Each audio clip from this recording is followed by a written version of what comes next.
Welcome to the Yeoman Podcast. I'm your host, Jeff Graham. I'm excited to have with me today Professor W. Matthew J. Simmons, Sr. Matt is the Assistant Director of the Institute for Southern Studies at the University of South Carolina. He is a self-described old-school humanist academic. Matt, welcome to Yeoman. Hey, Jeff. Thanks for having me now. I'm glad you're here. When I first reached out, I think it was maybe January or February, and you were knee deep, perhaps, into a new semester. Yeah, I was doing a brand new class I ain't never done before that had 100 students in it, and I ain't got no TAs, and so that was not the time to be doing anything like this. Well, I followed you on Twitter for a long time, and had been wanting to speak with you. I'm glad we can make time to now. So it's the summertime, I guess. What is a professor's life? How does that change when the summer comes on? Well, typically we don't get paid, so that's part of it. But I'm fortunate enough. I'm lucky enough that I was able to get a administrative appointment this summer. So I'm coming in the office 4 days a week, and I just got a lot of moving parts, a lot of stuff I'm working on. We got a couple of really big projects we're trying to, move forward. I'm trying to find some funding for and some things like that. So I'm working a lot with that. And then I have I'm doing a different version of one of my typical classes in the fall. And I've never done this version of the class before, so I'm getting it set up and putting it all together in those ways. And then there's a half a dozen new systems the university's got coming online. We got a new website system coming on, a new website CMS coming on, and a new course evaluation system. And I'm the guy that runs all those for our institute. So I'm getting trained on all those and getting all those set up and so on and so forth. Well, I know I'd like to hear about the new things you have brewing, and I know we're going to get to some of the classes that you teach. Especially we'll talk about probably a few of them, but I'd especially like to spend some time on barbecue. Yeah. But can you?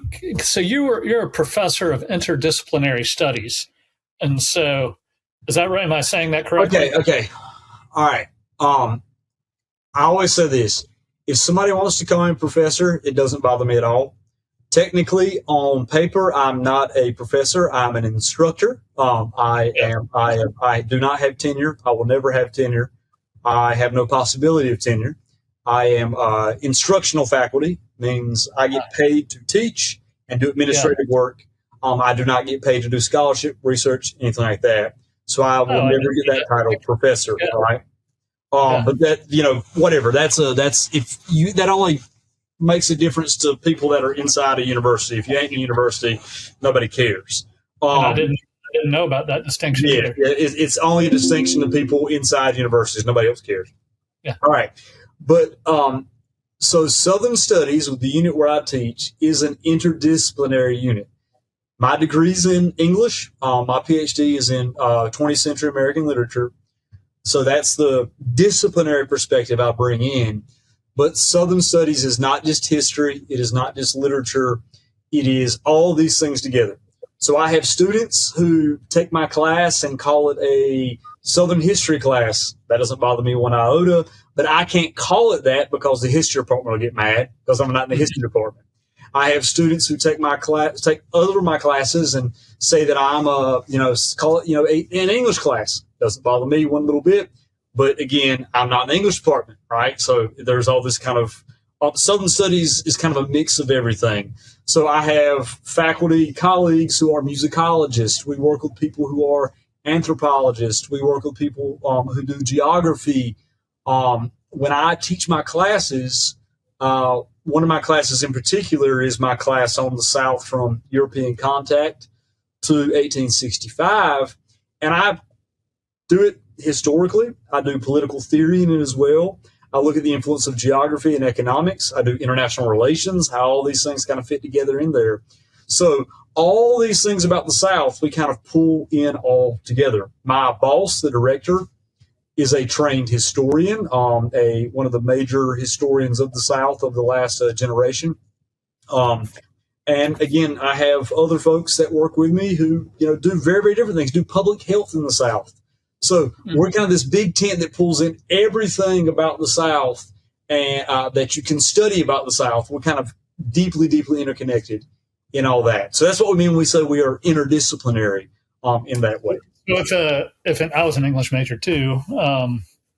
If an English major is taking, would any of your classes be credit one toward their major?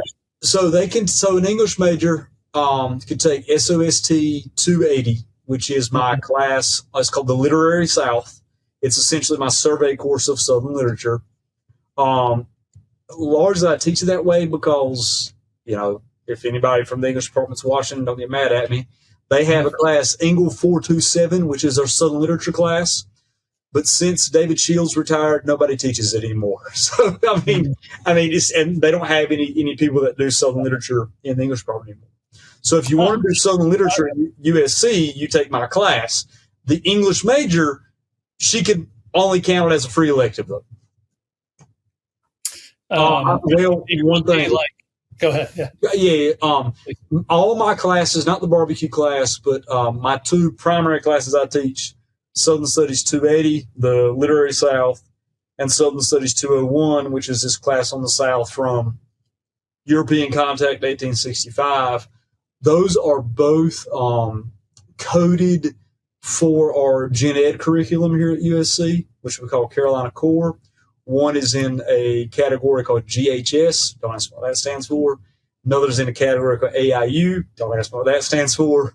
But students have to have a certain number of hours in each of the categories in that Gen Ed requirement. So students do take my classes. Most of my students I get are people just trying to fill a Gen Ed requirement, if I'm being honest with you. And then they get interested in what I'm doing.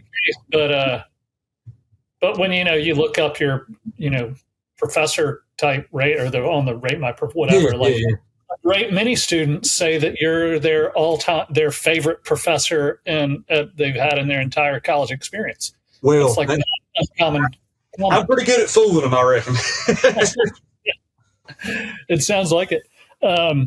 So the site, the website for the Institute for Southern Studies says it was established to foster the study of the American South. My first real question for you: what is the American South? And then the second part of that is why study it?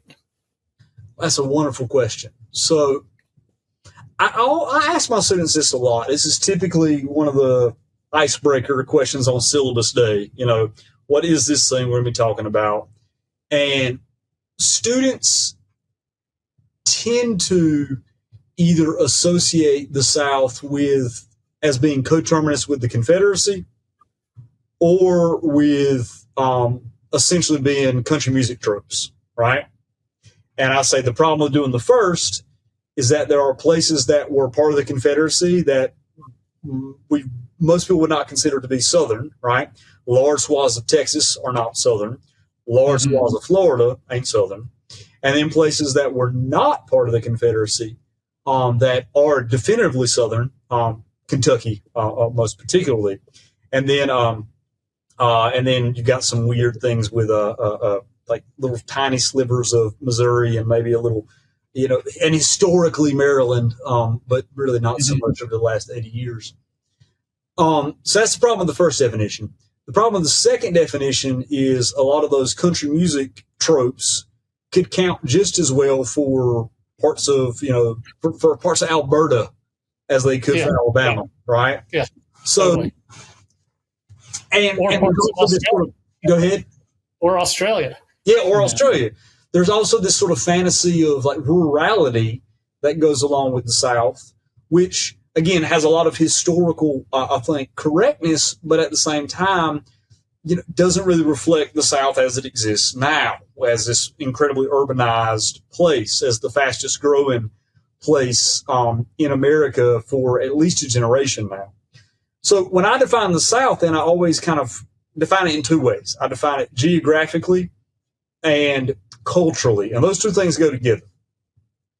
To me, the South is that place that was historically marked by an interaction of three cultures,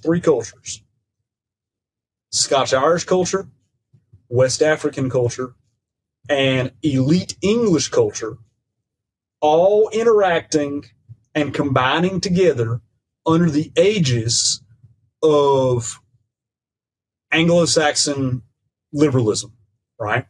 Of a robust liberal political order that is downstream of Magna Carta and perhaps even deeper, going back to Anglo-Saxony. That commitment to liberty and to the rights of Englishmen is something that is present in the South, in Virginia and in Carolina in the 17th century in ways that it's really not present in New England in the 17th century. Now, suddenly it comes to New England, but in a different way in the late 18th century. That commitment to the rights of Englishmen, as Jefferson called them, to English liberty and to Anglo-Saxon liberalism is present in the South from 1607 on forward, right? Arguably even into our own day. So the South is where you have that legal order, that legal culture, and then the cultural contact zones of elite Anglo-Saxons, low-status Scotch-Irish, and enslaved Africans all coming together, being built in a unique geographic environment that shapes the further economic and even political and social development of those three people groups and their interactions.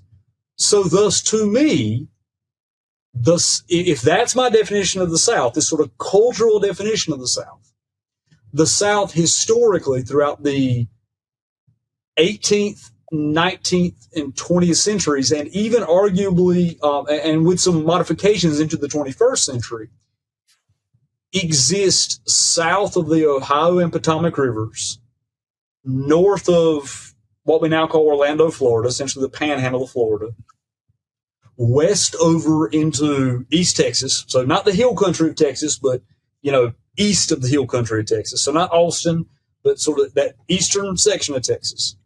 And the northwest is going to be the Ozarks, right? Mm-hmm. So you're going to get then, so if that's by definition, which it is, you have all of the states of the former Confederacy with part of Texas counting as Southern. A big part of it ain't. El Paso ain't Southern, right? Lubbock ain't Southern, right? Mm-hmm. But East Texas sure enough is.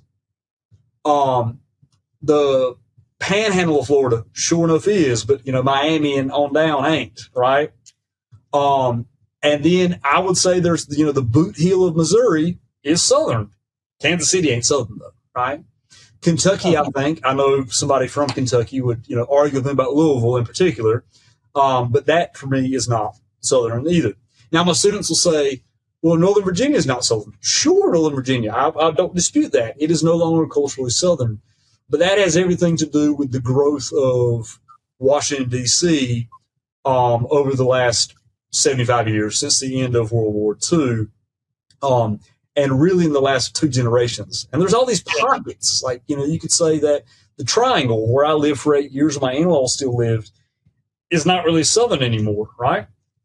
Perhaps. Mm-hmm. But you could maybe even say Atlanta, where you live, is not really Southern. Now, I would disagree with that. I think Atlanta still is Southern, but I think it's a different kind of South that is emerging there.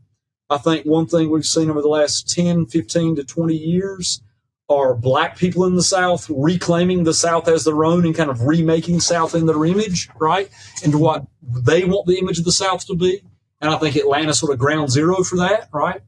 But these are just sort of these pockets where, where these things are changing. And it's not just an urban-rural thing, right? Maybe, Franklin, Tennessee ain't Southern anymore, right? Maybe not. Mm-hmm. Although there are enough people hanging on there who are still from that world who are going to make sure that it stays that way in one way or another.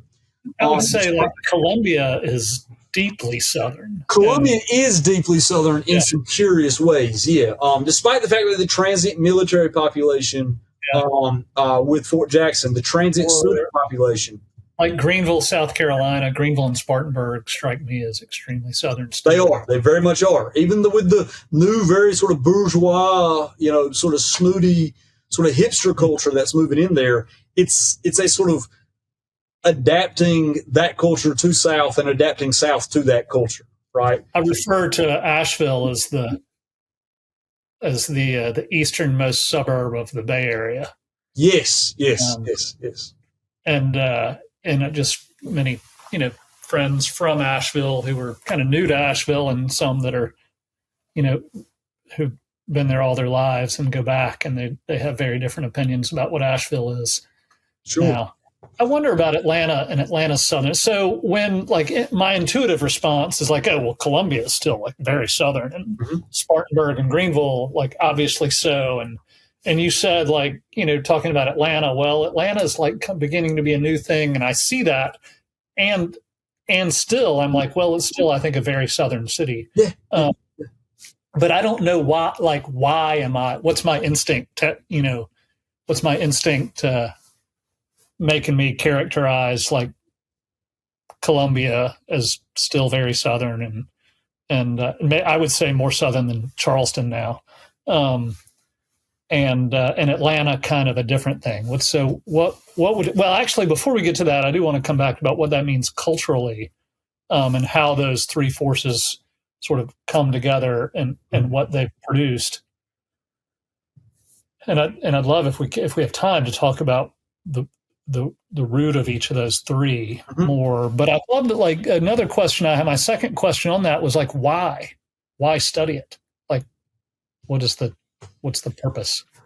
So I sell this. There's outside of my office door. There's I've got a sign up there that says, "Ask me how to minor in Southern Studies and why you should." Mm-hmm. And I have different answers to this depending on who my interlocutor is, what kind of student I'm talking to. But some students really don't care about the South, but I can sort of sell them on, I can get their foot in the door by selling them on, this is the most economically vibrant region of the country. You're going to live and work here. You should, understand it. And then they kind of eventually come around to being interested in the place as the place, right? Some students, I can just sort of sell it on them. You need to be interested in this place. I think the answer that I like to give to, I think, those who are actually just the most intellectually curious, the answer I'd give to somebody like you is that you cannot understand America if you don't understand the South. Because I think the South is America. And I think what has happened is throughout American history, the South has repeatedly, again and again, for good ways and bad ways, for romantic purposes and purposes of defamation, right?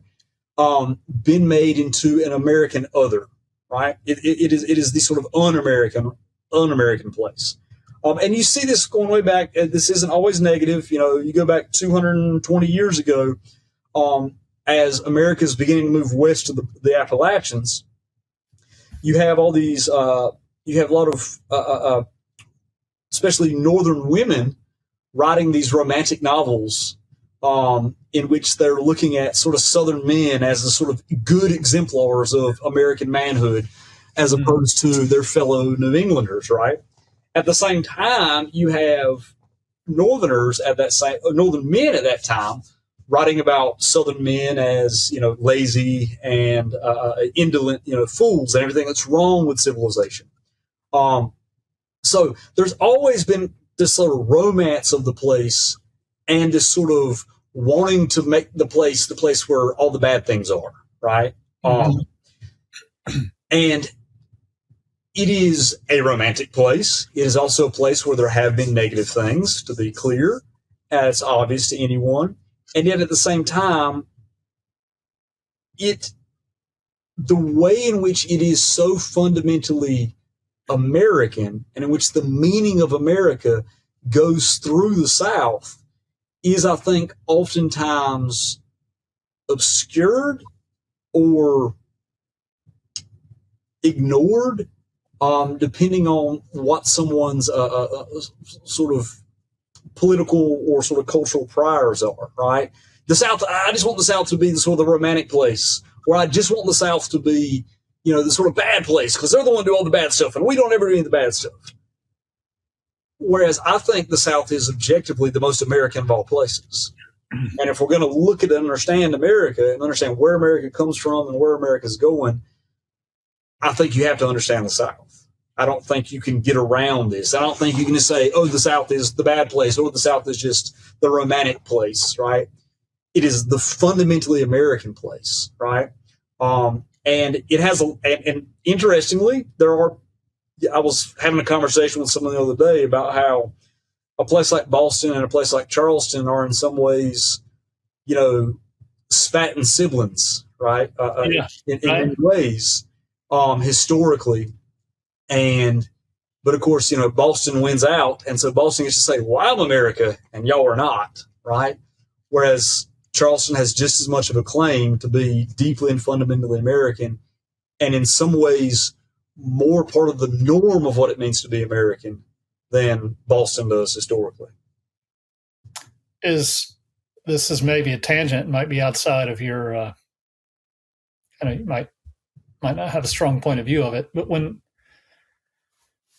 I feel like when I refer to the North, I have friends who are outside of the North, in the Northeast somewhere, who kind of bristle about lumping all that together. Mm-hmm. They would very much view a New Yorker very much views him or herself as someone extremely different than a kind of a descendant of the Puritans in New England.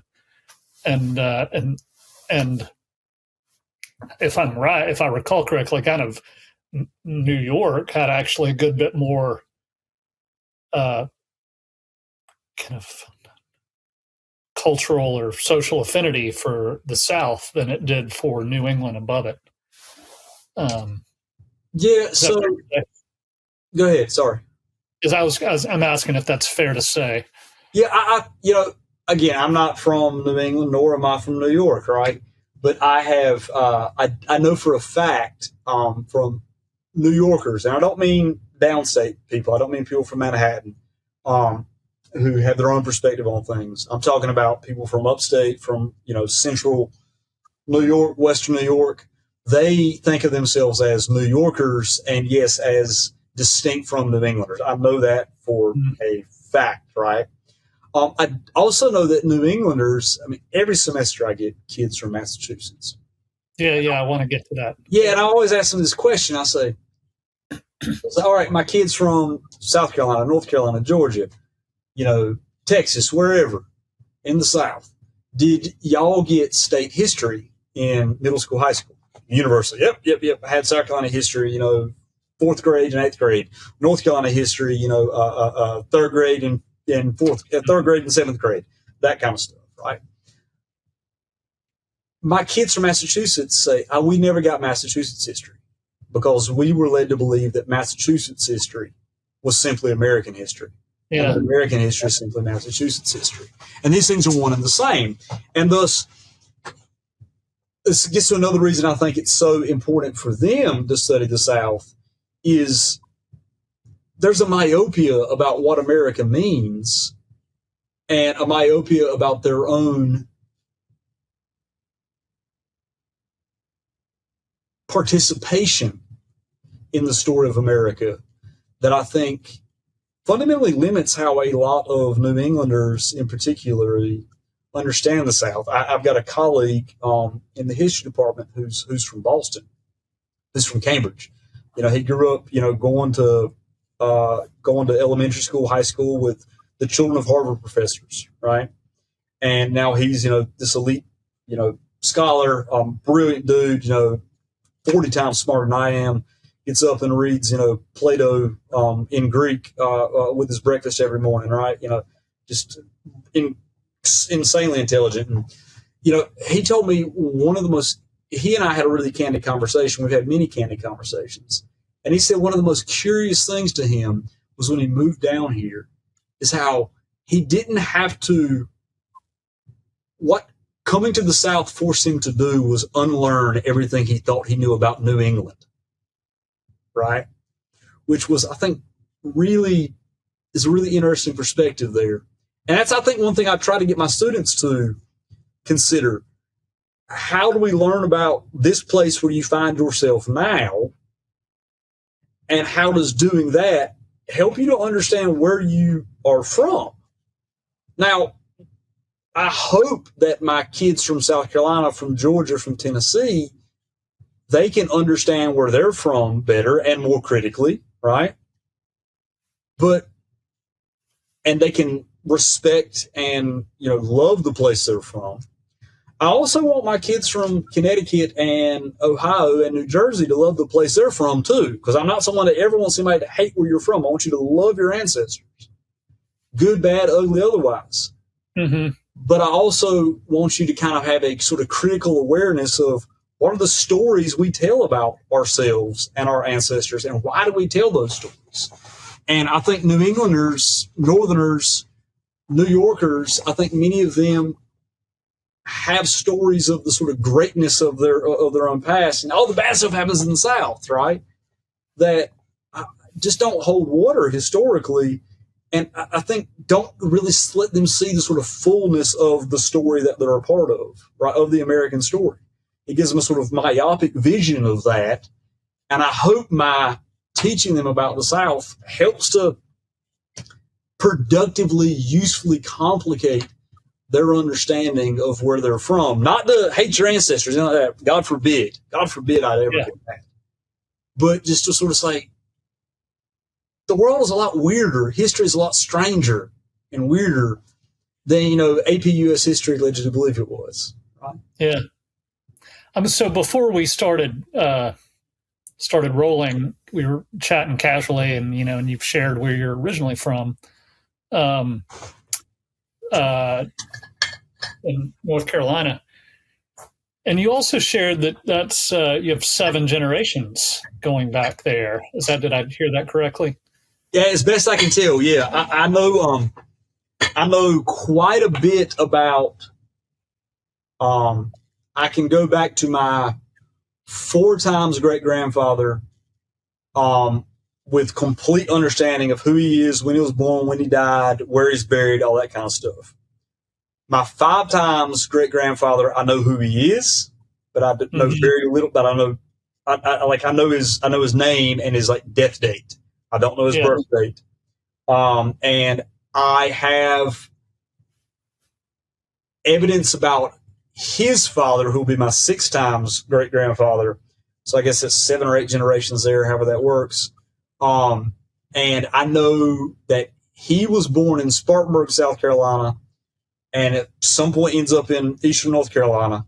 But I know nothing about him. But I can go back to, my daddy, his daddy, on back to my 4th great granddaddy with certainty. I know where all those men are buried. So that I would say that is to know that is unusual, or to have that degree of connection is unusual today. Sure, but was probably very much the norm, maybe as recently as the 1940s. Yeah, I mean, the part of the reason I know where everybody's buried is because everybody lived in the same county. Let's say that again. I'm sorry. Part of the reason I know where everybody's buried is because nobody left Columbus County. So, exactly. Yeah. Right. And I would say that's probably was generally true in Columbus County, North Carolina, but also in New England or wherever. I would imagine that until relatively recently, Southerners were less mobile, geographically mobile, than their Northeastern or West Coast peers. I don't know if that's true. True. Please. There. Well, let me get you to expand on that, and I'll finish this thought. But I was wondering, at least the broader thing is like, what has that mobility done to our sense of place? Yeah. Okay, that's a great question. To your first point, like, correct me on that first about sort of. Yeah, okay. So I love this whole thing about mobility and sense of place. There's a lot about this that actually connects to barbecue. So, interestingly enough, I told you we'd get around to it. All roads lead to barbecue. All roads lead back to barbecue. Yeah. All right. Okay, my first point, like, I am hesitant to make any big claims on relative, who moves more, right? What I do know is that going back to the origins of the South, there's always been a peripatetic sense, right? The reason you get the Scotch Irish is because they're in Pennsylvania, and the Quaker fathers get tired of them and kick them out, and they come down the Great Wagon Road, and there's a great quote in David Hackett Fisher's book Albion Seed, where this Quaker father of Philadelphia says something like, one Irish family, by which I mean Scotch Irish, what we now call Scotch Irish, one Irish family is as much trouble as 8 others, right? Something like that, right? So they run them out of town, and so that sort of movement is a real thing. Think about the movement. Like you're talking about the fourth folkway. Is that what it's called? The Scotch Irish? Yeah. In that book, these were like borderland Scotch Irish. Borderlanders, yeah. So he used the term borderlander instead of Scotch Irish as the more accurate term, because a lot of the people that we lump in with that were not from Scotland, not from Ireland. They were not Ulstermen. You had a lot of people from up in Durham and Northumbria, places like that would count too. You had some, Welsh and Cornish that would count too. So borderlanders is maybe the better term, but everybody says Scotch Irish. Everybody knows. Like culturally, why would the Quakers say like, well, they're 8 times more trouble than anybody else? Like what? Culturally would have been because they would have been, you got redneck family, Geoff. So I mean, it's loud and vibrant and violent and passionate. Charles Woodmason, a Anglican clergyman who gets sent by the church to basically evangelize the back country of South Carolina. Now, let's keep in mind, these are not, heathens. These are people who are, who know who Jesus is, right? Right. He's been sent to evangelize them, nevertheless. Was he an Anglican? He was an Anglican, right? So he's being sent to, evangelize the Presbyterians, essentially, right? He says about them in a letter from the 1760s, these are the heathenish, fightingest, sluttyish people, you have ever encountered, right? And that's a paraphrase, and he goes on, and there's a lot more stuff he says here. But that's kind of the culture of the backwoods, the culture of, the frontier, of living essentially on the edge of civilization with, death staring in the face, the way, it is on the frontier. But to your earlier question about... So come back to that, but would it be right to say that this was a very much a clannish and honor culture? Like, if we don't know you, before we can trust you, we need to know you. Yeah. There's not very much an appeal to authority type of group. Yeah. A sense that, and Hackett Fisher talks about this as well. This was not an ideological politics, but when they had politics, it was not ideological. It was a sense of looking to the big man, as the one you can trust, who's going to fight for you and protect you. A sort of sense of liberty, not in a sort of abstract, sort of legal sense as develops in the Anglo-Saxon tradition, but a sort of simple, just leave me the you know what alone kind of sense of liberty there. That is all part of this. But as far as movement, get back to that question. You already have people moving east to west in the South. You have north to south with the Scotch-Irish coming. You've got people moving east to west. The state of Georgia is established in 17, I don't know, when did Oglethorpe start his colony? 1711, something like that, right? Yeah, so I think a little bit later than that. And then it was but I know he made it for like 2 or 3 decades with no booze, no prostitutes, no slavery, and no lawyers. But the Crown was like, you got to stop that. You got to get back. Yeah, but I mean, the biggest reason, and correct me if I'm wrong, because as a Georgian, you know this better than I would.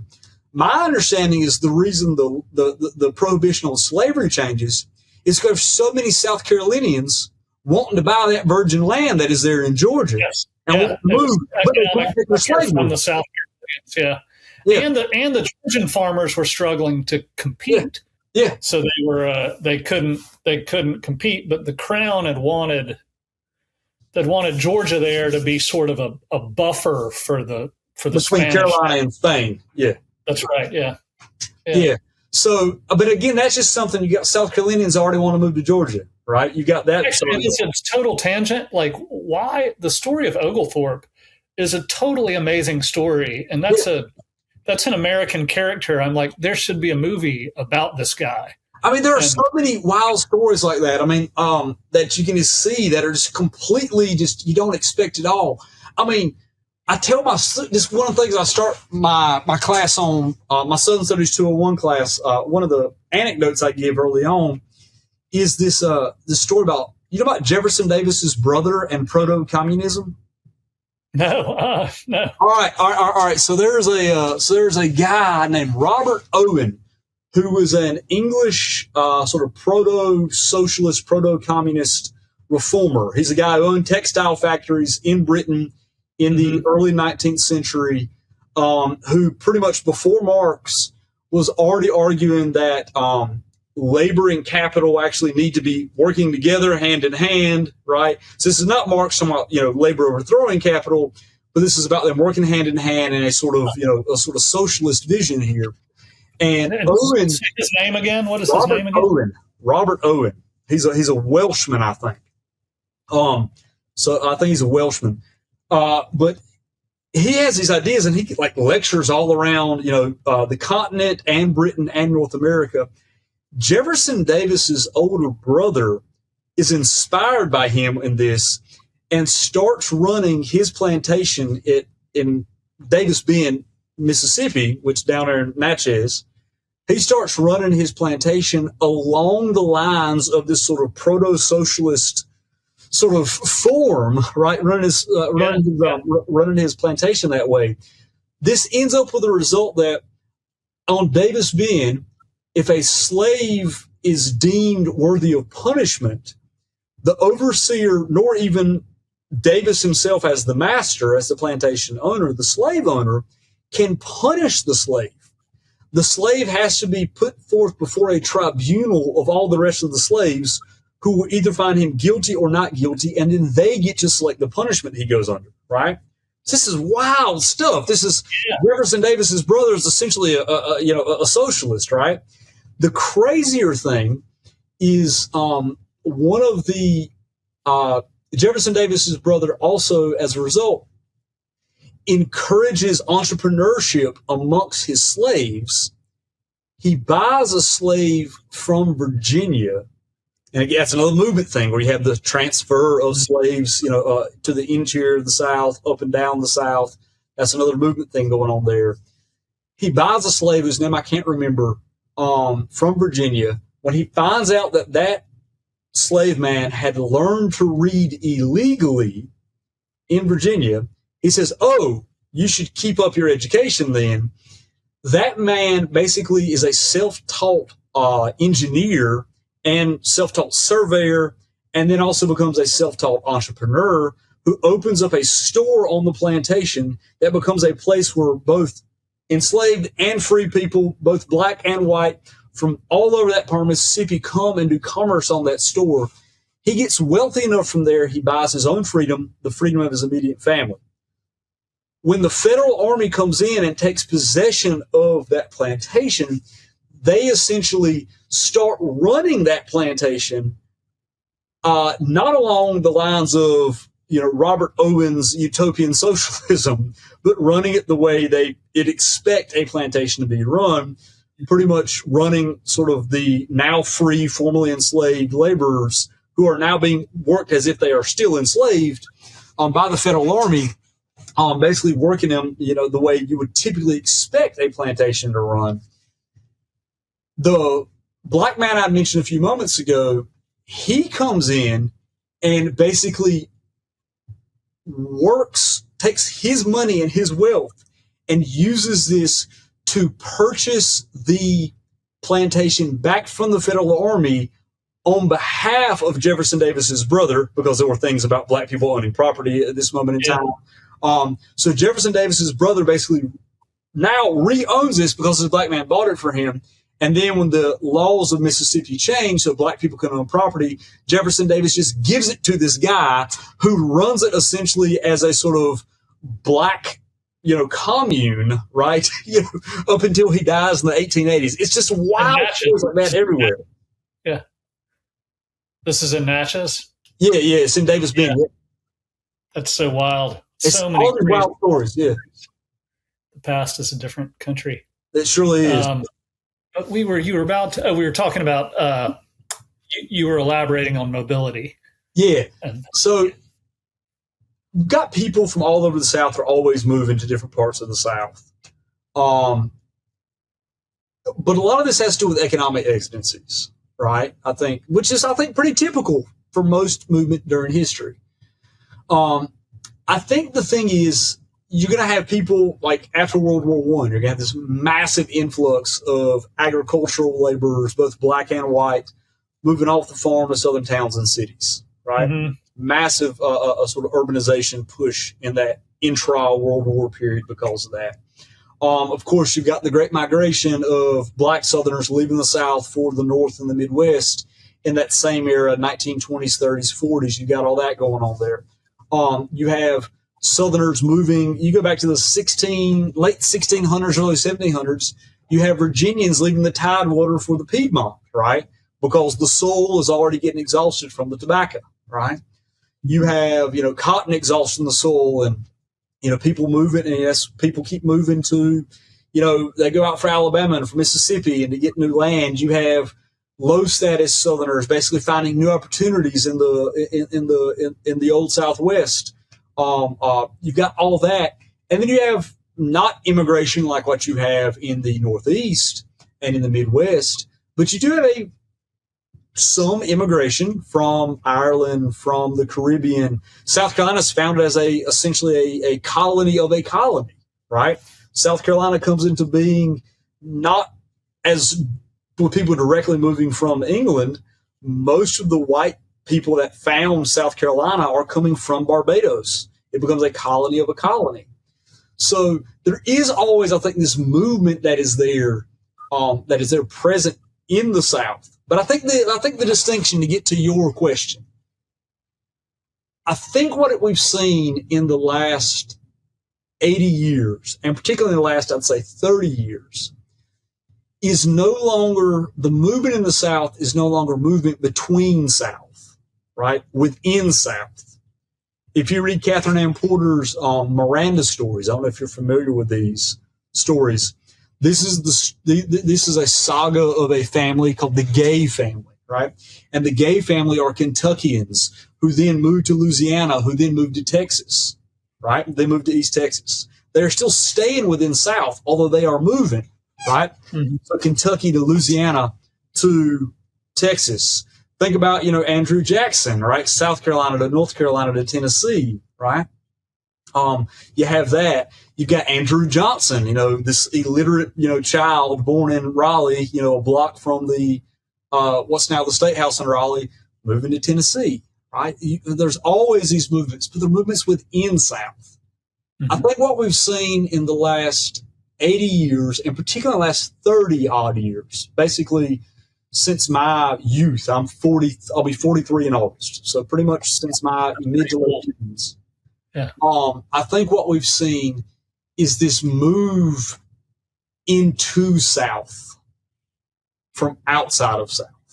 Rather than movement being Southerners moving within South, with some immigration, yes, but a smaller amount of immigration, we now have a massive move of people into South who are not of and from South. And I think that is challenging how we think of South. To get back to that question we talked about at the very beginning, this is why Northern Virginia, sort of, the town Robert E. Lee grew up in, is not identified as Southern anymore, right? Yes. This is what what I hear is all the hustle and bustle of the South with all the hospitality of the North. Yeah, I think I think if you want to express that's what Atlanta is now, I think, very, very much, I think that would make sense, right? I'll never forget, I was in Raleigh. I moved from Raleigh to Columbia to go to graduate school here in South Carolina in 2008. And Geoff, this is a true story. I went to, there was a bar on Fayetteville Street in Raleigh called the Raleigh Times. I have no idea if it still exists or not. And I'm sitting there drinking with some buddies of mine, a couple weeks before I moved down here. And, we're all kind of getting, into, enough beers where, we start getting a little more fluid and, the way things are. And I talk. And this guy at the bar, a couple seats down, turns around and starts mocking how I speak. And I look at him and I say a few choice words, and I say, I was born in this city. I grew up 115 miles from this city. My people have lived in this state for the better part of 3 centuries. What the few choice curse words part of Ohio are you from? Right? Now, that was not very, very genteel of me. But it was Scotch Irish, though. Yeah, but it made me angry. And then he said something else, and I asked him if he wanted to go outside and settle like men, and he didn't. So that was that, right? And he went on down, and that was the end of that. But I mean, this is the whole thing there. Again, like, I think what the problem with that was not that a guy from some other part of the country was now living in Raleigh. The problem was that he had come to this place and thought that he could take it upon himself to mock someone with deep roots in this place simply because I sound like people from East North Carolina have sounded for many generations. Mm-hmm. Right? So, yeah, human history is a history of movement and conquest and displacement, right? This since since the beginning of time, since Adam and Eve got kicked out of the garden, this is what we've been doing, right? Moving and displacing each other. So I understand that, but this sense of just like vituperation and anger I had in that moment, because I felt like here is someone who has come and is pushing against me and saying like, oh no, you actually don't belong here.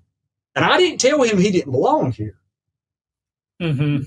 But I was reacting to him basically mocking me for being of this place. I got another story to that end, Jim.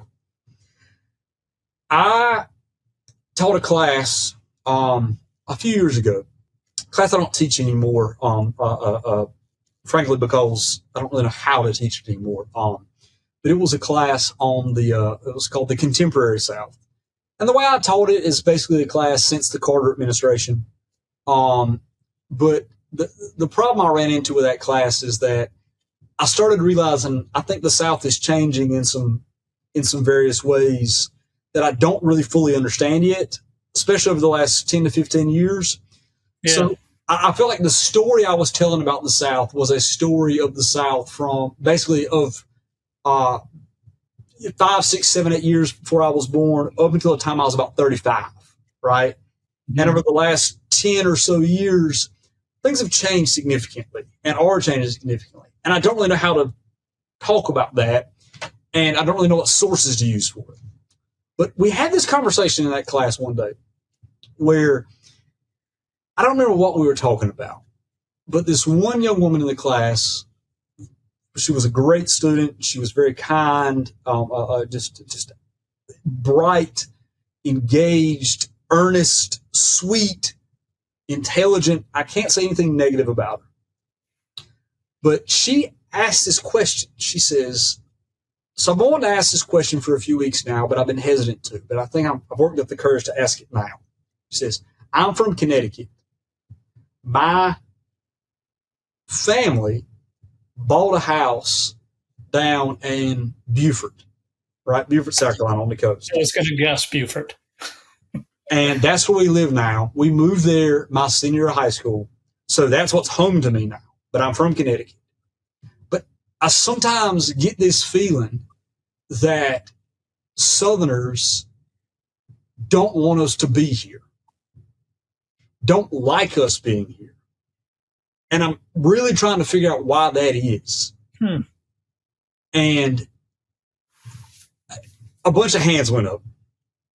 And I think she thought the people that were going to push against her and say, Yankee, go home, were people that look and sound like me. But the first hand that went up was a black woman, was a young black woman. And she raised her hand and she says, I don't have anything against you. She says, you and me have interacted in this class and outside of class many times, and I think the world of you as a person. She says, here's my problem.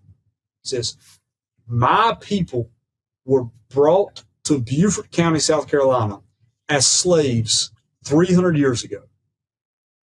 The entirety of my ancestry has bled and died and sweated in that dirt down yonder. We built that place. We were a part of the building of that place. We belong to that place.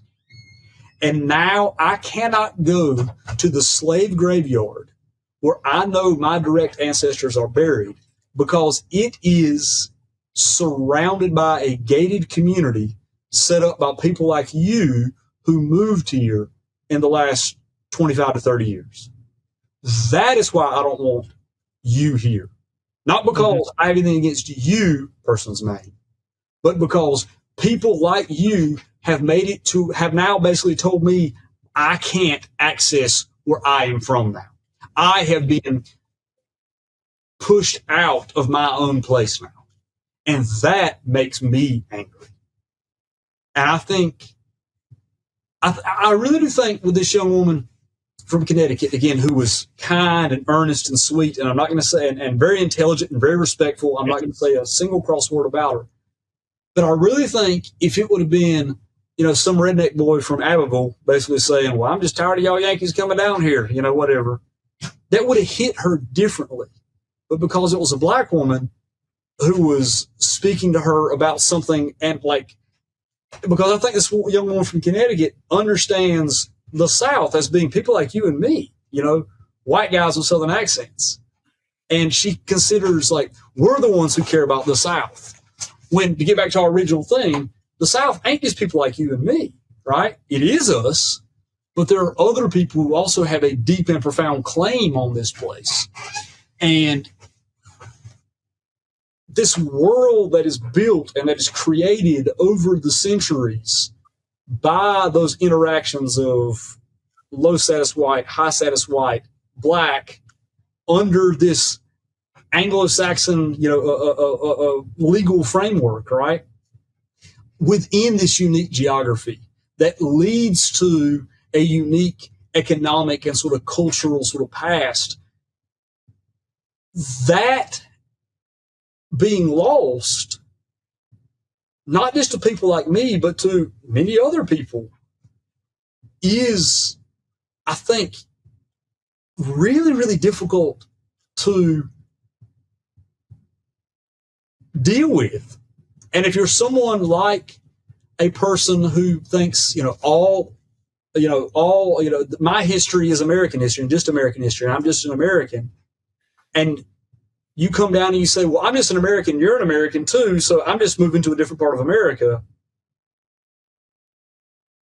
When you do that, while at the same time the place you've moved to has either been the place of romantic escapism or it's been the place where the bad stuff happens, and it's a place you haven't engaged honestly and reflected honestly on the fact that your history is not just American history, but is a part of the American story, yes, but just a part of it, as the South is also another part of the American story.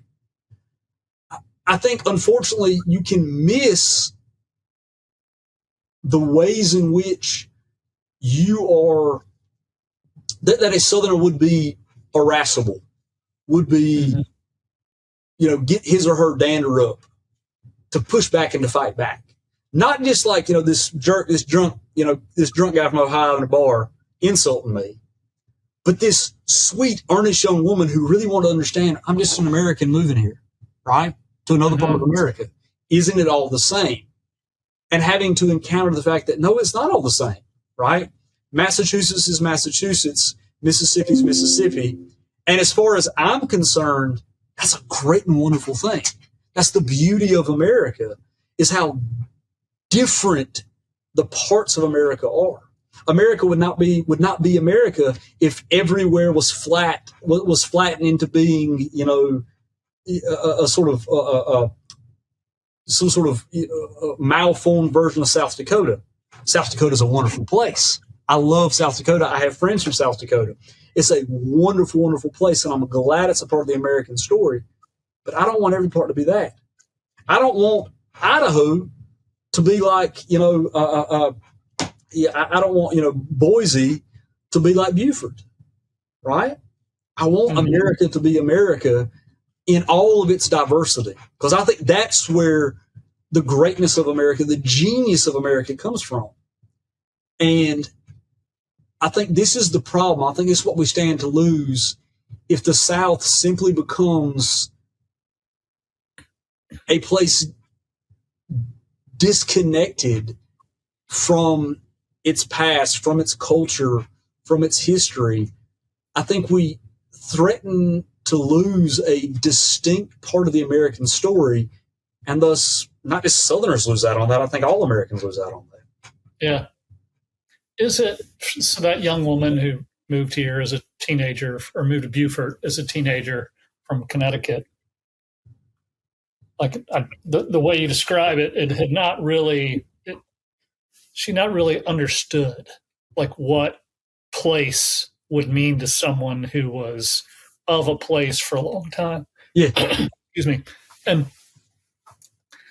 I wonder if, in my own story, my mother was from North Georgia mountains. I probably, similar to your experience, our family goes way about as far back as you can go in the North Georgia mountains as you can go. And I know all of those, like I know those family members going back, their names going back, and we have the stories going back, for a long, long time. My dad was from Rock Hill, South Carolina, and they moved to Atlanta and met here for school, got married at a young age and started their family. But my dad's family was definitely had moved all over and throughout the South, Alabama, Florida, South Carolina, and had not really for generations not established roots anywhere. And so for one, it's harder to sort of track down Dad's family going way back.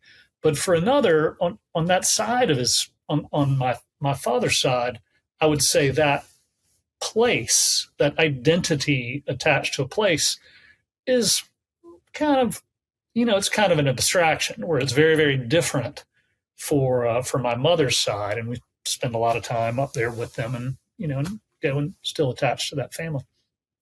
But I wonder if once someone moves, like once a family moves or someone moves from a place and starts a new life in a place and then goes from that place to start a new life in another place, I wonder if it's just gone.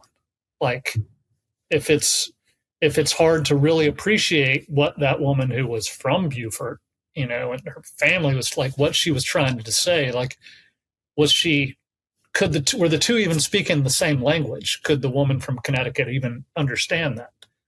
Yeah, I don't know, Jeff. I don't know. I think it was. I don't know if she could. Maybe she could. And again, maybe I think this is I think one of the utilities of it not being, some redneck boy from Abbeville saying it, kind of maybe make it speak to her in ways that otherwise it might not have. But I think having to consider place and region as definitive parts of who we are is something that, a lot of people just don't do anymore, right? And a lot of Southerners don't do anymore. A lot of Southerners, people that say, oh, yeah, I'm from the South. The South, for many people who say, I'm from the South and I love being from the South, is essentially a lifestyle brand now, right? Right. Yeah, that's a good way to point it. Yeah. Put it. Yeah. So it does, what is about the connection you have to that place? And this is something, I'll be frank with you, Jeff. I'm struggling with this too, personally, because I'm living here in South Carolina, in Columbia. Again, I told you where my family's from, right? Mm-hmm. My children are not being raised in the county, Columbus County, where every Simmons child, going back for how many generations, was raised. I'm probably not going to be buried in Columbus County, right? That is strange to me, because here I am, like, and I don't get to go back, home. I'm not going, back in, my mama's dead, and my daddy, he's still getting along just fine, but it's not like I'm going to, daddy's house, every night or every weekend, right? And growing up with that. My father-in-law is dead. My mother-in-law, she's in her 70s. She visits on occasion, but it's still, my children are not growing up the way I did, where grandma was always there. And just always hearing the stories of your ancestors and being a part of this. And so I'm in this thing where I'm trying to tell my children the stories of their ancestors, but the places of their ancestors are not there. They're always these abstractions somewhere else. Mm-hmm. My children are growing up in a different place. They're growing up as South Carolinians, urban South Carolinians at that, right? And I'm trying to get them to understand the stories here. And so in some ways, this has bothered me. This has given me many nights of restlessness and poor sleep, trying to figure out what this means and what do I raise my children as. And so in some ways, I'm trying to raise my children as South Carolinians and understand the history of this place, while also understand the history of North Carolina too. Understand my history, my wife's history, our family histories. And so, but it's curious, because I'm not a South Carolinian. I'll never be, right? Mm-hmm. I'm Tar Heel born and Tar Heel bred, and when I die, I'll be Tar Heel dead. That's just how it is, right? It's in my blood. But then it's weird to me, because my blood is the blood's in my children's veins too, and yet they don't have that, Mm-hmm.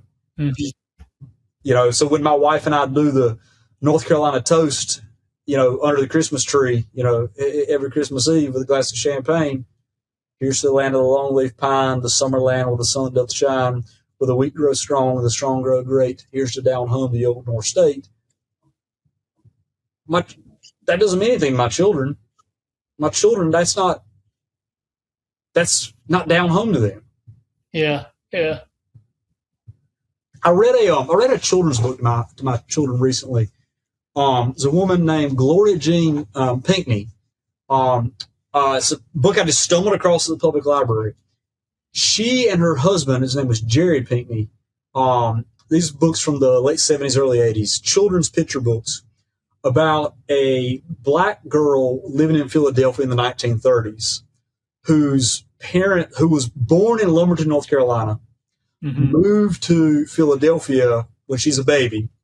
And it's about these adventures she has of like hearing these stories of back home from her parents and her Aunt Beulah and everything. And, here they are living in the North, but still living a Southern experience in the North, right? And then her getting on the train and going back to visit, grandma, and Uncle Leroy and everybody back down to Robeson County and being back on the farm. And so she carried, her family still had South with them there in Philadelphia. And she had to go back and find it sometimes. Mm-hmm. And to me, that is really beautiful and wonderful. And I love sharing that story with my children and using that to tell my children the story of, movement, right? Tell them about the Great Migration. Tell them about that. To tell them that phrase "down home," which gets used in the book over and over again. What that means, right? And look at these pictures and understand all this. But now that we're sitting there talking about it, to me that's beautiful. But I think it's beautiful because I'm a Southerner. Because I think what the young woman who moved to Beaufort at 17 thinks, she just took Connecticut to Beaufort with her, didn't she?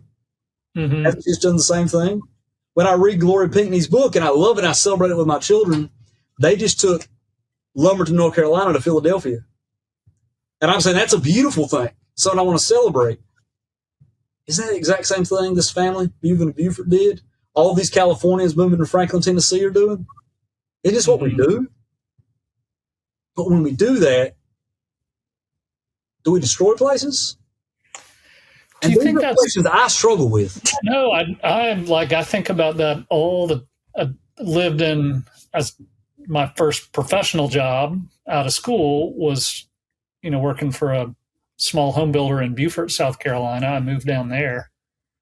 This wasn't really on my radar screen much, but then moved up to Charleston and got into real estate development there and watched the city, which, all my friends who are from there would have said that it had been changing dramatically for a long, long time. But even in the 7-8 years that I lived there, watched it change in a really big way.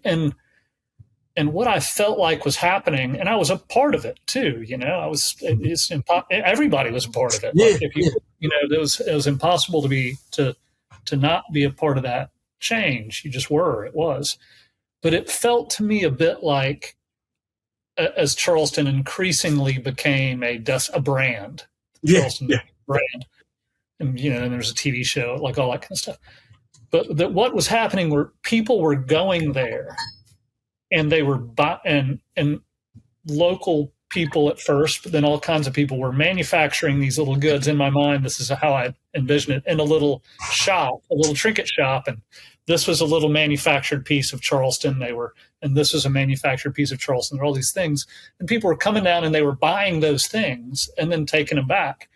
And over time, they were running out of what was real Charleston.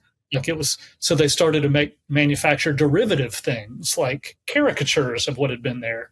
And the culture of the place, just and I know it had been happening a long, long time. I'm probably being harsh, but the culture of the place began to get more derivative and more derivative. And you had, if you wanted to go really find it, you had to look really hard. Mm-hmm.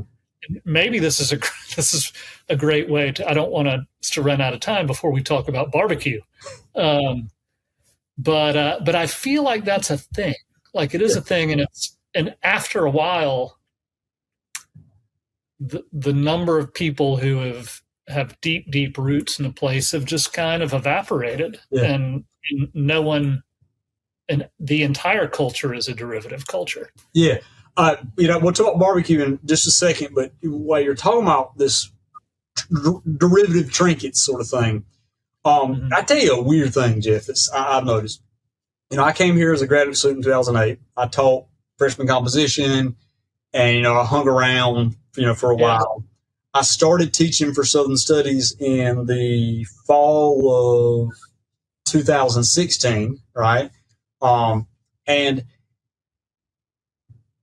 a weird thing, the sorority girls at USC were throughout, the 2008 to about COVID, they were always girls from South Carolina, North Carolina, Georgia, right? suburban Charlotte, suburban Atlanta. They were, traditional sort of upper middle class, urban, suburban Southern girls, right? That's typically who they were. Since COVID, this is so weird. We've had such a massive influx for a variety of reasons of students from the Northeast. I have not heard a tri-delt with a Southern accent in 4 years. And this is bizarre to me. And whatever, but I cannot help but think this is not downstream of the fact that the University of South Carolina, like UGA, like anywhere in the SEC, has become a sort of lifestyle brand where people, again, my whole thing about romantic fantasy, there's a romantic fantasy of this thing called South that these girls from New Jersey want to come participate in. And to do it, they're doing their 4-year LARPing. I mean, I don't know. Sometimes, sometimes it's like someone, genuinely get converted over, right? Actually, I was going to say my impression of that, I shouldn't have said it that way because that was a bit of a disparagement. But my initial reaction was like, whoa, that's like this big compliment. And I have this stock character that I use in anecdotes with classes. I say, how many of y'all know that guy from New Jersey who came down here within the first week of being here, sold his BMW M3, bought a Z71, rushed Kappa Alpha, and affects a Southern accent thicker than mine, right? But he's from, Trenton, New Jersey, something like that. Everybody in class will laugh uncomfortably because they've all met this guy before. I will have dudes say, that dude is my fraternity brother. I've had girls say, I used to date that guy, right? So it's a real character on this there. Yeah. It is an interesting, you maybe call it the South, I guess, has been having a moment for decades now, but it has certainly intensified, as you say, since COVID, and for kind of all the obvious reasons everybody's writing about it. But it's an interesting time for people who are really interested in culture. And it's one of the reasons I wanted to talk to you, because you're a student of the culture. What does it mean for a place, and I think a place like Atlanta, the New South, to welcome in all these people who want to come and be a part of this vibrant thing? And, what does it mean for that place and the people who are there? And maybe, as you say, you're losing sleep over that topic. It's something that I'm wondering about too. And then how do you, for those who want to stay here, and I'll say a caveat too, or an aside, I don't think this is unique to the South, because I have friends who I think it might be more about rural culture and attachment to the land. Maybe so, yeah. Because I see the same, I bristle a bit, like we go vacation at Acadia and Maine, and, go over to Bar Harbor, and I'm like, whoo, I bet or Nantucket, same kind of thing. I'm like, I bet the people who are from here, they have misgivings about, they have, mixed emotions about what's going on. Certainly. I 100% agree. Yeah, it's not just us. Yeah, you're right. I think it is a broader sort of thing. Where it is kind of, you said, it's a brand. It's a bit like a commodification, a commodification in some way that seems. Well, I mean, and it's not new. It's not new. I mean, I always give this example, but there's a novel that, to my mind, is the first great Southern novel called Swallow Barn by John Pendleton Kennedy. Comes out in 1832. He republishes a slightly edited edition in 1851. And the novel's about a guy from Manhattan who basically makes a fool of himself at a party and basically needs to duck out, of Manhattan society for a while. He has a distant cousin who owns a plantation in Virginia that he's going to go visit, this distant cousin, basically to, lay low for a little while. And so the book is about a New Yorker, a Manhattanite, going south in, 1820 something, right? That's what it's about. And there's this moment in about halfway through the book where he, the narrator, because this character is the narrator also, starts reflecting on, how the South is affecting this wonderful change on him, right? And, and he says, hey, this is a better way of living than how I lived back in New York, right? And then he says, I begin to grow moderate in my desires. All I would want, after being in the South now, all I know that I want is, and he names all these things that would make him essentially in the top, like 0.1% of wealth and, power in the South, right? So he becomes moderate in his desires in that way. And so I think, that's a book from 200 years ago, right? Mm-hmm. And I think that is still here. I think a lot of people look at the South and it becomes, here's this fantasy, here's this thing I want, right? This is why, the girls from New Jersey come down here and rush Tri-Delt, right? Yeah. Well, I love in your, it is, maybe we'll talk another time and dive deep into that. Maybe we'll have some more clarity and answers on it. I do on this spirit of you're teaching now and having people from increasingly having people from all over mm-hmm. being in your classes and who are they're having maybe their first real exposure to real Southern culture through your classes. And we could, you shared a few of your syllabuses. We could talk about syllabi, I guess. We could talk about a few things, but while we have some time together, I do want to talk about your barbecue class. And I want to talk about it seriously because people hear that. I'm like, oh, that's cool. I would love to take a barbecue class. And I'm like, I think that's brilliant. Like in terms of a way to, if you know barbecue or even just a little bit, you appreciate how important it is culturally to a place and unique. And it's also a very Southern thing. I guess there is such a thing as Texas barbecue. But am I understanding correctly? People they're in your class and y'all are talking about culture, but you're also, as part of that, you're sending students out, mm-hmm. right, to go experience the rural South through barbecue. So just describe that class and tell me what it's all about. So the class was, I taught the class I mentioned earlier, the Contemporary South class, where I had that interesting interaction there. I did a small unit in there about barbecue that was really based on, I found this interesting travel log from 2016, 2017, where a guy from New Orleans basically says, I grew up in New Orleans, I grew up in the South, but we're the part of the South that doesn't have barbecue. I went to go visit some friends in Memphis one time, became obsessed with barbecue, and I decided to basically travel around the South and find all the places that were where, traditional whole hog barbecue was still being done. And the travelogue turns into a meditation on many of the things we've been talking about, the changes of the South, the loss of place, all that kind of stuff, right? So I kind of use the book just as a kind of way to do that. And then in the course of class discussions, the students just want to talk about barbecue. And I love this story. So I got to tell this. So I had a young woman named Ava in the class, and Ava basically she bothers me like the whole rest of the semester. Well, you got to teach a class about barbecue. I'm like, hey, well, what are you talking about? Don't be goofy. You got to teach a class about barbecue. Then she was working for me. She started working for me that next academic year, basically as a secretarial work, basically answering the phones for us, that kind of stuff. And she kept bothering me. It's like, yeah, I'm doing a class on barbecue. And then one day I'm like walking through the Horseshoe, which is the main quad here on USC's campus.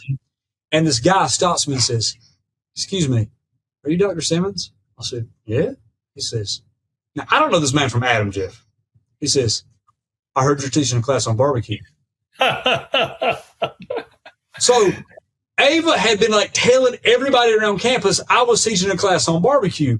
And I had people I did not know stopping me and asking me about this dadgum class. Yeah. Induced demand. And so I figured I got to put this class on, right? So I then create the class. It has to go through approval processes. The faculty senate has to vote on it, say, yes, it's a good class or whatever. So I end up with registration goes live. This was in the spring. This past spring is when I taught it. So this was your first year teaching it? My first year teaching was spring 25. Gotcha. That's right. The semester just ended. So registration opens for spring 25 like last November, right? Within like 48 hours, I'd given 100 seats for this class. I already have people asking for overrides into the class. So I give overrides into the class until we hit the fire marshal capacity for the room, right? So I mean, people just want to take it. Now, here's what I found out, Geoff. Apparently, there's a class on campus that is the craft beer class, which is the class that the School of Hospitality puts on, where literally in class you drink a different craft beer, and then every class and talk about that beer and the history of the beer and that style and everything. I had students who thought this class would be us eating barbecue every class period for 28 class periods. So if you look on the aforementioned Rate My Professor, I have a 1-star review where a dude is complaining about my baby. Oh, yeah. He was totally like, this was lectures. And no. Now, barbecue. Would I love to teach a class on where we just ate barbecue all the time? Yes, but the School of Hospitality has money earmarked to buy that stuff. We don't, right? But what the class was is it was a class on the history of barbecue. We went through the history of barbecue, and then we then talked about how barbecue fits into cultural changes in the South, demographic changes in the South, changes in movement and urbanization, how all these things fit together. We talked about how the specialization of different barbecue styles that we all think of as being eternal, how these are things that are relatively recent, right? The British Marxist historian Eric Hobsbawm has this idea he put forth in the 1980s called the invented tradition, where he talks about things that seem like they've been in existence forever, but are actually quite recent. He talks about like the Scottish tartan. Yeah, that's the opening chapter of his book is about that, right? It's the opening chapter of the book. The invented tradition is about that exact thing. How you have the long kilt that the Scot they've had that since Roman times, right before Roman times. But the short kilt we think of was something an English industrialist created, and then were basically adopted by Englishmen who had had some sort of baronetcy in Scotland or whatever, and then eventually it becomes adopted by all Scots or whatever. So South Carolina's mustard-based barbecue, and East North Carolina's this based barbecue, and Memphis is that based barbecue, and all those distinct regional styles, that is similarly an invented tradition. Something that looks like it's been around, seems like it's been around forever and ever and ever and ever and ever, but it's something that organically develops really in the last 90 to 100 years, right? Yeah. Now, barbecue itself is as old as the South, right? But barbecue is, if you're getting if it's in 1820, you're getting barbecue in Mississippi, it's going to look very similar to barbecue you're getting in Arlington, Virginia, right? There's going to be a lot of differences, but they're not intentional stylistic differences. It had to do with what animals were available, that kind of stuff, right? William Gilmore Simms has a one of his last novels is called Jocelyn. And Jocelyn has a barbecue scene in it. This is a novel that takes place immediately before the Revolution. And there's a barbecue scene in it where Simms, a South Carolinian, says, of course, everyone knows what is meant by a barbecue. And then he goes on and describes a whole cow being, cooked slowly, right? And I read this to my students like, he's from South Carolina, he's talking about a cow? No, cow, barbecue's hogs, right? Like, well, and so there's a whole story behind all this. So we looked at all that. We looked at how these things develop. Then we looked at the science behind barbecue, really interdisciplinary, going back to the beginning of our conversation. The science behind this, the chemistry with everything. We looked at the money, the economics behind it. But then a big thing I did is I had my students, they were required to go on their own dime, and full disclosure, on the registrar's form, it said, you will be required to go to buy barbecue on your own 3 times, right? It was a course fee. Think right? about it like buying your books. Yeah, it's just like buying your books. It's a course fee. So this was not surprised there. So I send them to 3 different kinds of barbecue places. The first one, they have to go to what I call a bougie Q place, which are going to be places like, your Sticky Fingers, like, places that are kind of trying to be all kinds of barbecue to all people, right? Yeah. We have a really popular one here in Columbia called Home Team.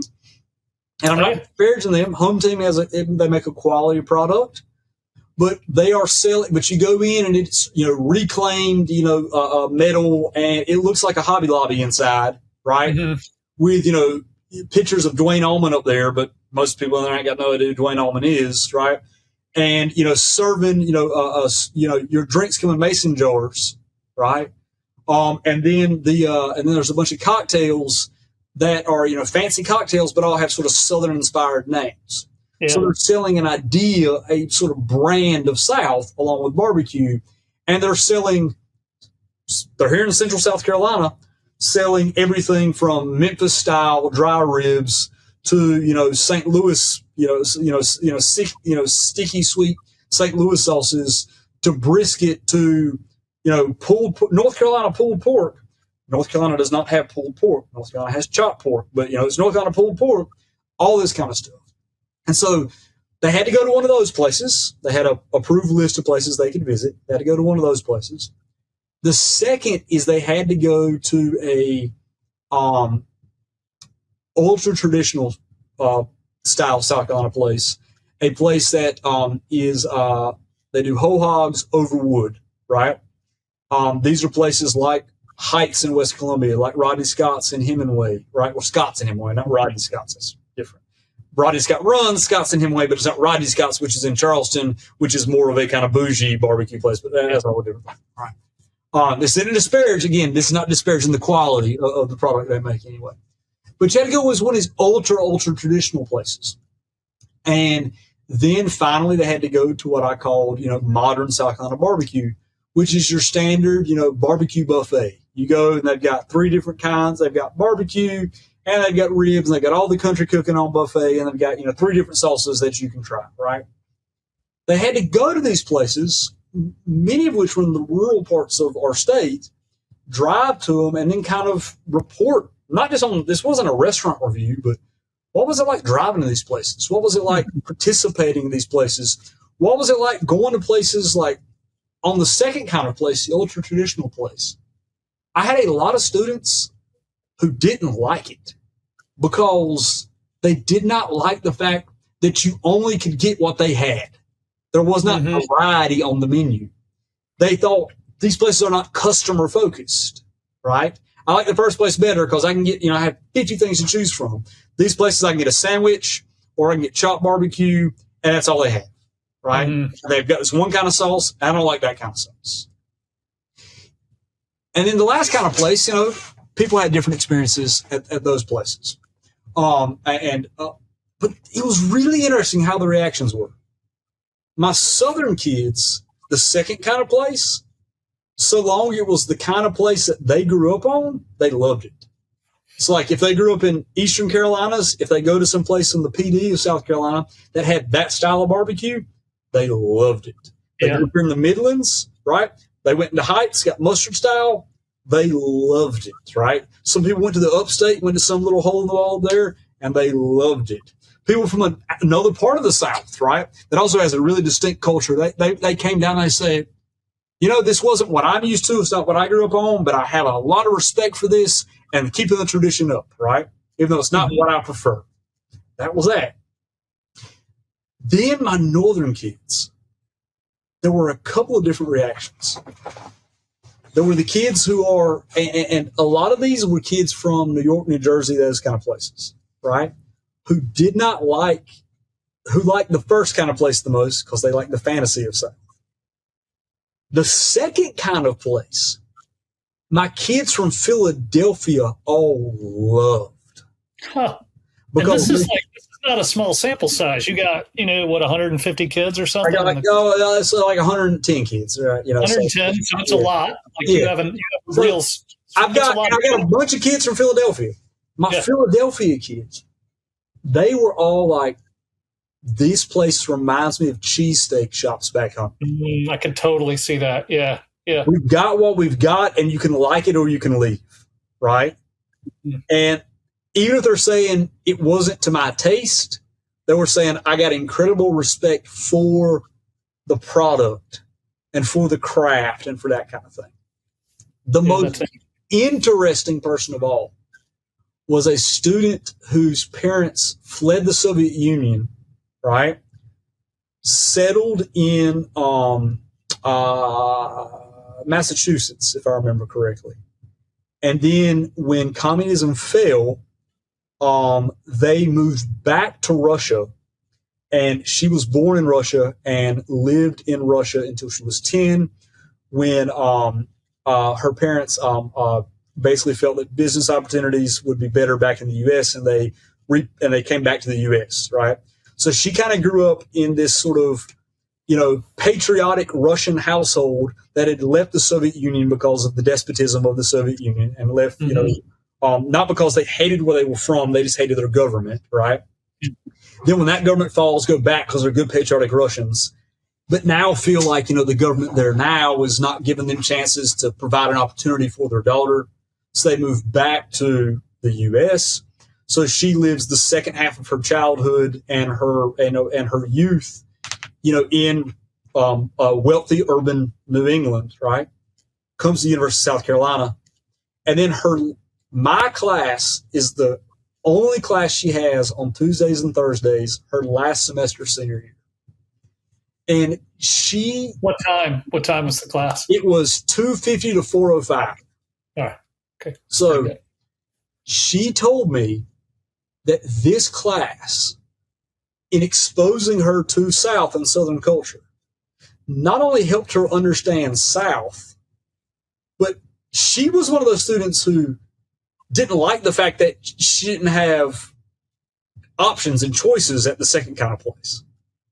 But when she heard students start speaking about holding to tradition, holding to where we are, she said it changed something in her. And she says, what am I hearing echoes about?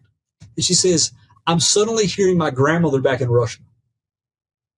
Love of place, love of country, love of where you're from. Mm-hmm. And she said, the fact that at first I didn't like this thing, I didn't think about being in the South. I came to this university with one particular major in mind because USC had the best of this major in, one of the best of this majors in the U.S. That's what I wanted to do. I didn't think about being in the South, none of that kind of stuff. The idea of South really didn't matter to me. But I came here and suddenly I just took this class because I thought it was going to be easy and a fun thing to end my college career. And I found myself somehow saying, I don't like this kind of food where I have no choices. And hearing the defenses of that from my classmates made me start thinking about grandma back in Russia, made me start thinking about mama and daddy, and the sort of sense of ennui and angst they have living in Massachusetts. And the fact they felt like their government made them leave Russia. And as if they had betrayed the word in Russian is rodina, right? Which means motherland, right? Mm-hmm. She said, and she told me, she actually wrote me a letter. I'm not making this up. She actually wrote me a letter and sent it to me after the semester and said that your class and talking about barbecue helped me understand my parents and myself as a Russian by hearing you and your students understand themselves as Southerners. Mm-hmm. And I think that's the highest compliment anybody's ever paid to me. That's lovely. Well, I think that's a really great place to wrap it up. Matthew, I'm delighted to have spent time with you. Thank you for joining me on Yeoman. Can you share where people can find you? I would point people to X, which is how I initially found you. But so I goof around. I'm not particularly serious, on X, but I goof around, have some fun times. It's at Books and Barbecue. Books, BOOKSAND BBQ. That's me on the website formerly known as Twitter. And then, if you are a parent watching this, got a college age student, you're interested in the South, hey, send them to USC. Or somebody just wants to, bounce ideas off about things, I'm on the Institute for Southern Studies website there, USC.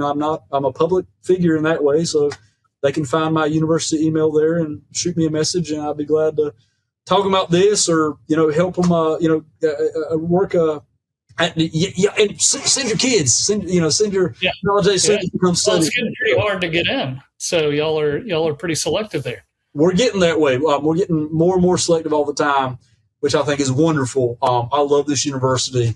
Before the 1860s, we were the most elite institution of higher education south of the Potomac. Jefferson basically tried to poach our entire faculty for UVA in the 1820s and failed to do so.